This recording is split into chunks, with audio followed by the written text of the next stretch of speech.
Movie ఓపెనింగే మన మూవీలోని heroine Shivani తన టీంతో మఫ్టీలో వెళ్ళి రెహమాన్ అనే క్రిమినల్ ప్రాస్టిట్యూట్తో ఎంజాయ్ చేస్తూ ఉండగా అరెస్ట్ చేస్తుంది. డ్యూటీ అయిపోయాక ఇంటికి వెళ్ళగానే అక్కడ తన హస్బెండ్ డాక్టర్ విక్రమ్తో పాటు తన అక్క కూతురు మీరా వెయిట్ చేస్తూ ఉంటారు. మీరా బర్త్డే అవ్వడంతో ఆమెతో కేక్ కట్ చేపిస్తారు. మీరా వాళ్ళ అమ్మా నాన్న చనిపోయినప్పటి నుండి శివానియే ఆమె బాధ్యతలు మొత్తం తీసుకొని ఉంటుంది. నెక్స్ట్ డే ట్రాఫిక్ సిగ్నల్ దగ్గర ప్యారీ అనే అమ్మాయి పూలు అమ్ముతూ ఉండగా ఆమెని శివాని మీరా కలిసి లంచ్కి తీసుకెళ్తారు. యాక్చువల్గా ప్యారీని చిన్నప్పుడు వాళ్ళ నాన్న పైసల కోసం అమ్మేద్దామనుకుంటే శివానియే కాపాడి ఒక ఆశ్రమంలో చేర్పిస్తుంది. అప్పటి నుండి ప్యారీతో శివానికి రిలేషన్ ఏర్పడుతుంది. అయితే తింటూ ఉన్నప్పుడు ప్యారీ బర్త్డే ఎప్పుడని డిస్కస్ చేస్తారు. నా బర్త్డే నాకేం తెలియదు కదా మేడం, వినాయకుడు పుట్టినరోజే నేను చేసుకుంటా, సో దట్ అందరూ ఆ రోజు నా బర్త్డే సెలబ్రేట్ చేసుకున్నట్టు ఉంటుంది కదా అని ప్యారీ నవ్వుతే శివాని సరే అదే రోజు చేద్దాం అంటుంది. కొన్ని రోజులు గడిచాక ఫ్రిడ్జ్లో ఇన్ని కేకులు ఎందుకున్నాయని మీరాని అడిగితే ప్యారీ కనపడినప్పుడు కేక్ కట్ చేపిద్దామని కేక్ కొంటున్నా, బట్ ఆమె 3 days నుండి కనపడడం లేదు, కేకులు ఇలా పెరుగుతున్నాయి అంటుంది మీరా. వెంటనే శివాని ఆశ్రమంకి వెళ్ళి ప్యారీ ఎక్కడికి వెళ్ళిందని తెలుసుకోవడానికి వస్తుంది. అక్కడ ఆశ్రమం మెయింటైన్ చేసే మహిళ ప్యారీ 4 రోజుల నుండి కనపడడం లేదు, పోలీస్ కంప్లైంట్ కూడా ఇచ్చాము, ఇంకా ఆచూకీ తెలియలేదు అంటుంది. శివాని వెంటనే ఇన్వెస్టిగేషన్ స్టార్ట్ చేస్తుంది. ప్యారీ గురించి అందరినీ అడుగుతుంది, కానీ ఎక్కడా ఏం క్లూ దొరకదు. ఇంకోవైపు మీరాకి ఈ విషయం తెలిసి డల్ అయిపోతుంది. నెక్స్ట్ సీన్లో ఒక ట్రక్ లోపల చాలామంది అమ్మాయిల్ని బంధించి తీసుకొని రోడ్డు మీద నుండి వెళ్తూ ఉంటుంది. అందులో ప్యారీ కూడా ఉంటుంది. అయితే ఆశ్రమం దగ్గర టీ అమ్మేవాడికి ఏదైనా అనుమానంగా ఉంటే ఇన్ఫార్మ్ చేయమని ఆల్రెడీ శివాని చెప్పి ఉండడంతో వాడు ఆమెని కలిసి ఆశ్రమం ప్యూన్ కపిల్ ఏదో డీల్ గురించి ఫోన్లో మాట్లాడడం గమనించా, తర్వాత ఫోన్ కూడా మార్చాడు అని ఇన్ఫర్మేషన్ ఇస్తాడు. దాంతో శివానికి కపిల్ని దొరకపట్టి తన కారులో కూర్చోబెట్టి ప్యారీ గురించి అడుగుతూ ఉండగా ఎవరో అతన్ని కాల్చి వెళ్ళిపోతారు. వెంటనే శివాని కారు నుండి దిగి కాల్చిన వ్యక్తిని పట్టుకోవడానికి పరిగెడుతూ ఉంటుంది. ఫైనల్గా వాణ్ణి పట్టుకుంటుంది. కానీ వాణ్ణి కూడా సడన్గా ఎవరో కాల్ చేస్తారు. దాంతో శివాని షాక్లో ఉండిపోతుంది. ఈ కేస్ ఏదో పెద్దదానికి లీడ్ చేయబోతుందని ఆమెకి అర్థమవుతుంది. నెక్స్ట్ సీన్లో ఒక ప్లేస్లో చాలామంది అమ్మాయిల్ని నిలబెట్టి బట్టలు విప్పమంటారు. విప్పకపోతే బలవంతంగా ఎవరో ఒక వ్యక్తి చింపేస్తాడు. తర్వాత వాళ్ళని పైపులతో నీళ్లు కొట్టి స్నానం చేపిస్తారు. దాంతో మనకి డిఫరెంట్ ప్లేసెస్ నుండి అమ్మాయిలను కిడ్నాప్ చేసి ఇక్కడికి తీసుకొని వచ్చారని మనకు అర్థమవుతుంది. తర్వాత ఆ గ్యాంగ్లో ఒకడైన మట్టు స్నానం చేసి వచ్చిన అమ్మాయిలని టవల్ విప్పి బాడీ చుప్పియమని అడుగుతాడు. మట్టు అమ్మాయిని చూసి ఏ దేశంకి పంపాలో డిసైడ్ చేస్తాడు. కానీ ఆ అమ్మాయిలు చూపించకపోవడంతో వాళ్ళని బెదిరిస్తాడు. వెంటనే ఆ అమ్మాయి టవల్ వదిలేస్తుంది. కానీ ఒక అమ్మాయి విప్పకుండా అక్కడున్న ఒక గ్లాస్ ముక్క పగలగొట్టి దాంతో కోసుకొని చనిపోతానని బెదిరిస్తుంది. అప్పుడు అక్కడే ఉన్న మన మూవీలోని విలన్ కరణ్ ఆ అమ్మాయి దగ్గరికి వచ్చి, నీకు 2 ఆప్షన్స్ ఉన్నాయి, ఒకటి నువ్వు చెయ్యాలనుకున్న పని, నువ్వు ఒప్పుకోకపోతే ఎలాగూ నేనే చేస్తాను, చంపేస్తాను, రెండోది నేను చెప్పినట్లు వింటే మంచి కస్టమర్స్ దగ్గరికి నిన్ను పంపిస్తాను, మంచి లైఫ్ ఇప్పిస్తాను, అట్లీస్ట్ ప్రాణాలతో బతుకుతూ కాస్ట్లీ లంజ్ ఎలా ఉండొచ్చని అంటాడు. ఆ అమ్మాయికి చనిపోవడం ఇష్టం లేక వేరే ఆప్షన్ లేక సరే అని బట్టలు విప్పేసి ఆమె బాడీ చూపించి ఇష్టం లేకున్నా ఆ పనికి ఒప్పుకుంటుంది.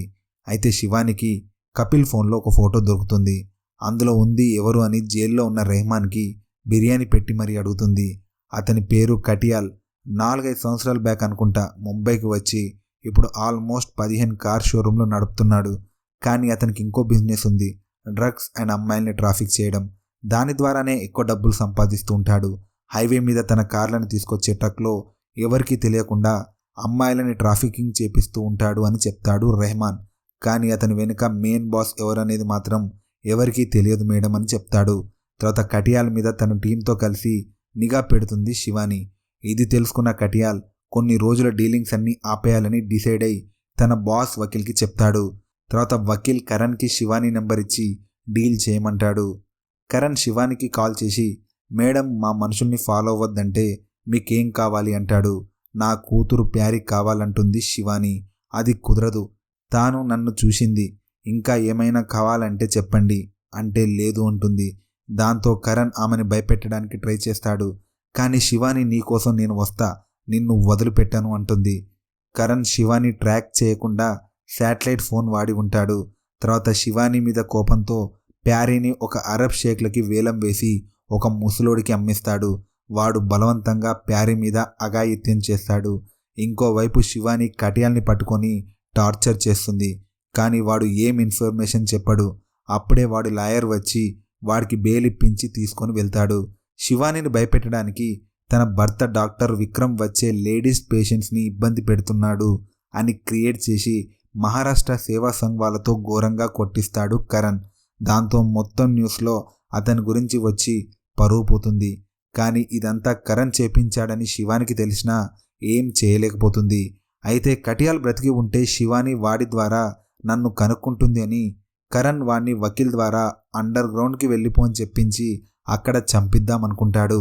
కానీ అక్కడికి శివాని తన టీంతో వచ్చి కటియాల్ని బ్రతికిస్తుంది.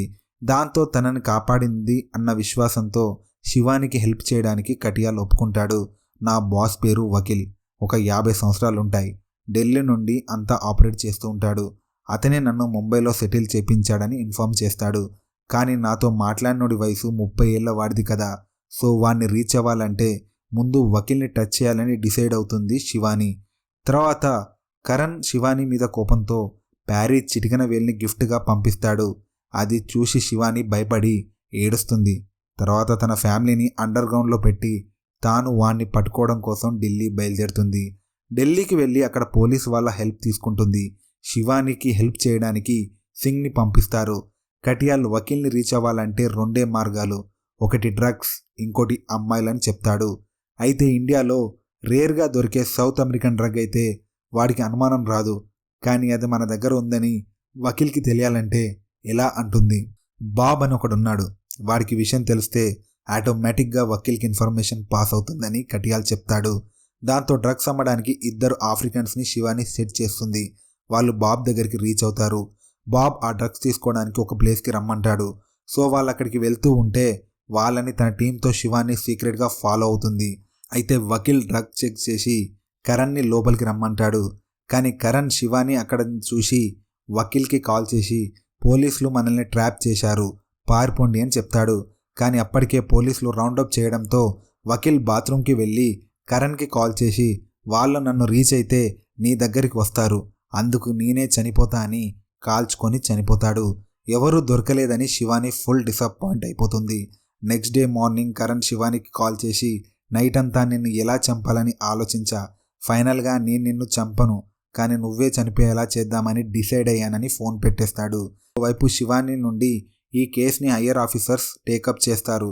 దాంతో శివాని డిసప్పాయింట్మెంట్ అయి సోలోగా ఈ కేసు సాల్వ్ చేద్దాం, డిపార్ట్మెంట్ సపోర్ట్ లేకపోయినా అని డిసైడ్ అవుతుంది. నెక్స్ట్ సీన్లో శివానిని కొందరు అటాక్ చేయడానికి ట్రై చేస్తే వాళ్ళ నుండి తప్పించుకుంటుంది. తప్పించుకొని ఒక పార్క్లో కూర్చుంటే అక్కడ 2 ఓల్డ్ కపుల్స్ కనబడతారు. వాళ్ళని చూడగానే ఆమెకు ఒక ఐడియా వస్తుంది. అవును, వకీల్కి కూడా ఎవరో ఒకళ్ళు రిలేషన్ ఉన్న వాళ్ళు ఉండొచ్చు కదా అని సింగికి కాల్ చేస్తుంది. వకీల్ చనిపోయినప్పుడు అతను వేసుకున్న డ్రెస్ నుండి ప్రతి ఒక్కటి నా దగ్గర తీసుకొనిరా అనగానే తీసుకొని వస్తాడు. వకీల్ తన షర్ట్ ప్యాంట్ 2 ఒకే దగ్గర కుట్టించుకొని ఉంటాడని గమనిస్తుంది. దాంతో ఆ టైలర్ షాప్కి వెళ్ళి వకీల్కి తెలిసిన వాళ్ళు ఎవరైనా ఉన్నారా అని అడుగుతుంది. యా ఉన్నారు, రస్తోగి అని ఒక ప్రాస్టిట్యూట్ అని చెప్పడంతో ఆమె అడ్రస్ తెలుసుకొని ఆమె దగ్గరికి వెళ్తుంది శివాని. కానీ రస్తోగికి శివాని పోలీస్ అని అర్థమై తనకి టీలో స్లీపింగ్ పిల్స్ కలిపి ఇవ్వడంతో శివాని స్పృహ తప్పి పడిపోతుంది. రస్తోగి ఎవరో కాదు, కపిల్ వాళ్ళ అమ్మని అని మనకి రివీల్ అవుతుంది. శివానిని తన డెన్కి తీసుకొని వెళ్తాడు కరణ్. అక్కడ అందరూ అమ్మాయిల్ని వేలం వేయడానికి రెడీ చేస్తూ ఉంటారు. అక్కడే ప్యారీని కలిసి హ్యాపీగా ఫీల్ అవుతుంది శివాని. కానీ తన చేతులు కట్టేసి ఉండడంతో ఏమీ చేయలేకపోతుంది. తర్వాత సీన్లో కరణ్ ప్యారీని వేలంకి పంపి శివానిని కూడా ప్రాస్టిట్యూట్ బిజినెస్లో దించాలనుకుంటాడు. అలా చేస్తే అది తట్టుకోలేక తనంతట తానే చచ్చిపోతుందని కరణ్ ప్లాన్. వేలంకి మినిస్టర్ తనీజా కూడా వస్తాడు. వాడికి అమ్మాయిల పిచ్చి ఉండడంతో అక్కడున్న వాళ్ళని కొనుక్కుందాం అనుకుంటాడు. కరణ్ మీకోసం మంచి కత్తి లాంటి ఫిగర్ని లోపల పెట్టాను, ఎంజాయ్ చేయండి అని పంపిస్తాడు. అక్కడ శివాని ఉంటుంది. ఆమెను బలవంతం చేయబోతాడు మినిస్టర్. కానీ శివాని తెలివిగా కట్లు విప్పుకొని కత్తితో మినిస్టర్ని పొడిచి అతన్ని అడ్డు పెట్టుకొని అమ్మాయిల్ని విడిపిస్తుంది. తర్వాత కరణ్ని మినిస్టర్ని వాళ్ళ గ్యాంగ్ని ఒక రూమ్లో లాక్ చేయడానికి ట్రై చేస్తుంది. కరణ్ తన దగ్గర ఉన్న గన్తో శివానిని అటాక్ చేయడానికి చూస్తాడు. కానీ శివాని వాణ్ణి కొట్టి గన్ లాక్కొని నవ్వుతుంది. ఏంట్రా నీకంత ఈజీగా దొరికాననుకుంటున్నావా? యాక్చువల్గా నేను మీ ఇంటికి రాకముందే మీ వాచ్మెన్తో మీ ఇంట్లో ఇద్దరుంటారని తెలుసుకున్నా. అలాగే నువ్వు ఫోన్ చేసినప్పుడు నాకు ఒక ప్రేయర్ వినపడింది.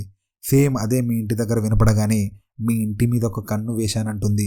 అప్పుడు నువ్వు కనబడ్డావు. నిన్ను 2 రోజులు ఫాలో చేశాను, బట్ నువ్వు ఏం డీలింగ్స్ పెట్టుకోలేదు.